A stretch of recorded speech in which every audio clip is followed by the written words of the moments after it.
Hey guys, Micah from blackbearcustomkydex.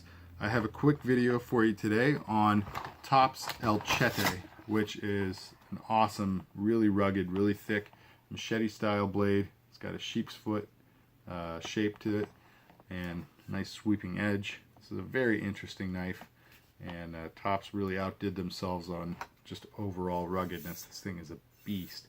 So anyway, this is one of the knives that I'm doing in the series for BJ Hill. So I got some knives off of him and some custom acid wash and sharpening jobs, and he's getting some custom Kydex off of me. So this sheath that I made for him, he asked for something really rugged. He wanted it to be a dangler as well as a baldric sheath, and he wanted a couple tins, a compass, a flashlight, and an Exotac Nano Striker XL. So let's see how we encompassed all those things on here.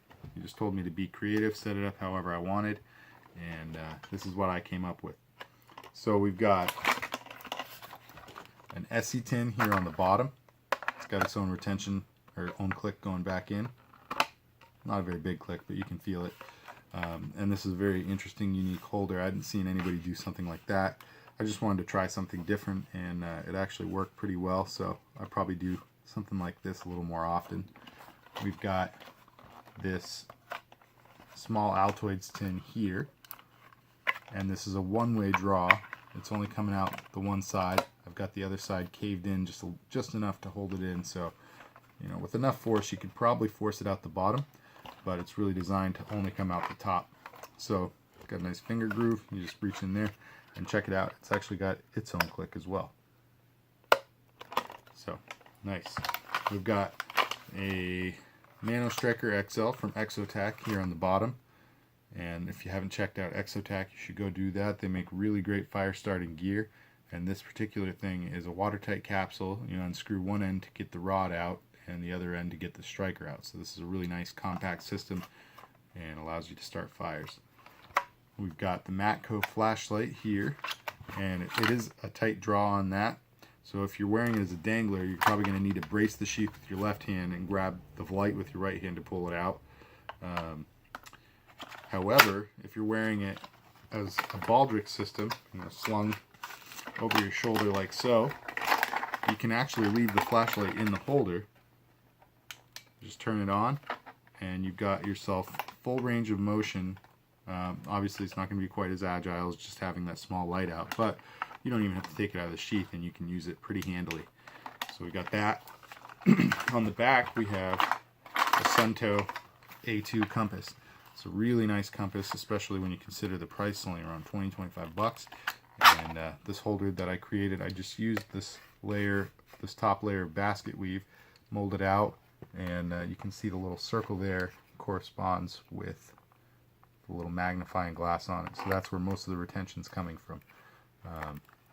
I didn't want to make it too tight, but at the same time it's in there super snug, so it's not going anywhere, but it's pretty easy to pull out. How you want to get it out is you just grab, there's a little bit of overhang right there, so you grab the lip, lift it up away from the sheath just a tiny bit, put your thumb behind the dial, and slide it right out. It comes out nice and easy, but secure enough that it's not just going to fall out, it doesn't rattle, and it can take quite a bit of an impact before you'd have to worry about it even starting to loosen up on you.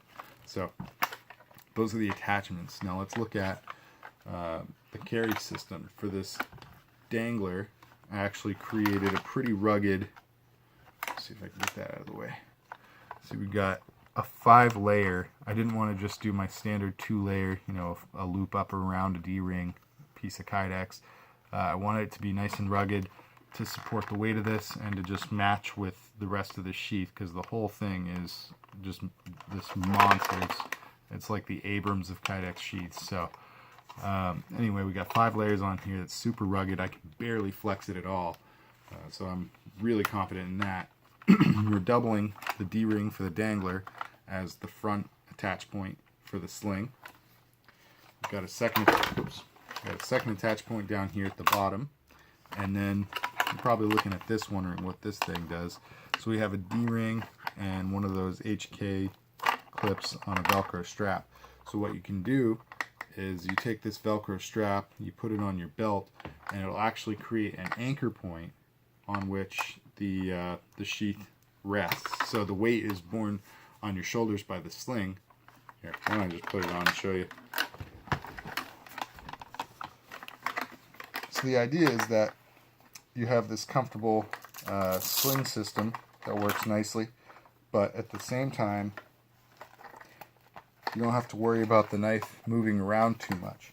So baldric systems, you tend to have quite a bit of stability anyway. They don't want to, the sling stays put for the most part, so you don't have to worry about it just dancing around on you. But this just gives it a little bit of extra security, so that if you know that you're going to be doing something, you know, maybe foraging, picking up tinder, or making fire or whatever, but you need to bend over a lot and you don't want your sling to fall and land in front of you, that anchor point on your belt's a pretty convenient little thing.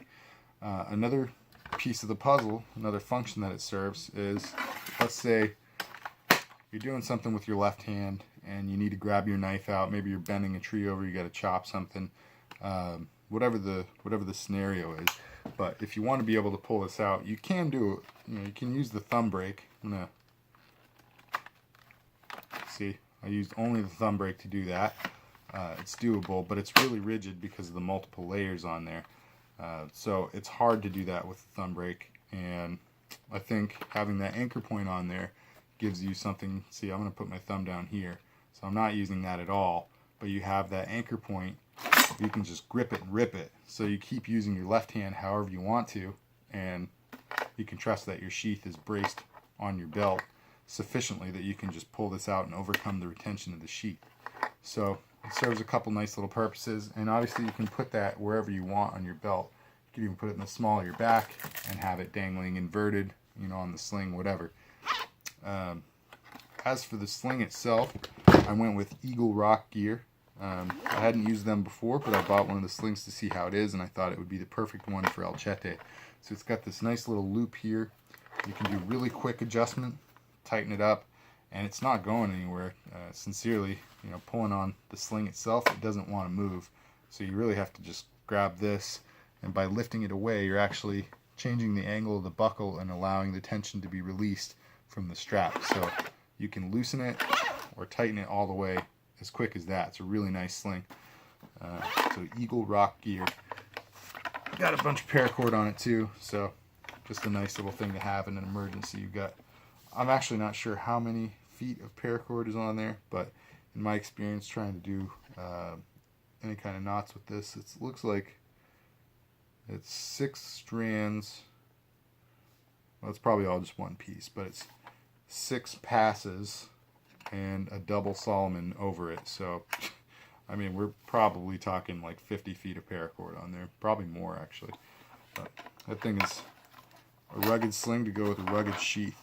Actually, I forgot to mention, we asked for it in black basket weave. And at the time, the only basket weave sheets I could get a hold of were 8" by 12". And that's obviously just not big enough for the El Chete. And it was also only 0.08" thick Kydex, which is just not going to be sturdy enough for a knife this size or a sheath this big. The bigger, the longer the sheath, the thicker the Kydex needs to be to account for all the flexing that can occur. So what I decided to do was, I talked to him, of course, got his approval before I went ahead with it, but I used matte black, just a regular flat black Kydex for the bottom, and this is 0.093" thick Kydex, and then over it I layered the 0.08" black basket weave. So together that's a really thick, really sturdy and reinforced sheath. And obviously you can see it's in 2 pieces here all the way around. That's cut into 2 separate pieces because one piece was not big enough to fit over at all. But I've done something with the design there, tried to incorporate it into the attachments. I think it worked out pretty nicely. I'm really happy with how this came out. And the overall function of the layers, I think its #1 function is that it really reinforces the sheath. You can see how thick that is all along the edge. That's 7/8" thick. I just measured it a minute ago. It's almost a ½ inch thick of layered Kydex that's molded and pinched together really tight by those Chicago screws. So this thing is darn near indestructible. I'm calling this the Abrams of Kydex sheaths because I've never seen one as rugged or as tankish as this thing. So it is heavy. By itself, the whole system, if I had to guess, I'd say this is probably 1.5 pounds, 2 pounds. Just the Kydex, just the sheath with the attachments on it. And the tins are empty too, so obviously you could stand to even bulk that weight up a little bit more. When you add Chete to it, you know, just about doubles the weight. So this particular system is pretty heavy. It is cumbersome, but when you're wearing it as a baldric, you barely notice the weight. I mean, 4 pounds, something like that, is not that much to be carrying on a sling, and it is, to have all the things that you've got on this sheath and to have it be as rugged as it is for this beast of a knife, I think is well worth it. And that's actually, we had talked about all the different options, and we were both pretty happy with the idea of having something this rugged. So anyway, that's what I got for you guys. Oh, sorry. Attachments are done in Cryptek Extreme Hunter Orange Micro, obviously black basket weave in the matte black we just talked about. So that's what we got for you. If you like this sheath, if you like this knife, if you like this video, hit that like button. If you like my channel in general, hit that subscribe button. Definitely hit the bell if you want to receive notifications when I upload new videos. Comment down below, let me know what you think of this, share it with your buddies, and stick around for the next one. Thanks for tuning in, guys. God bless.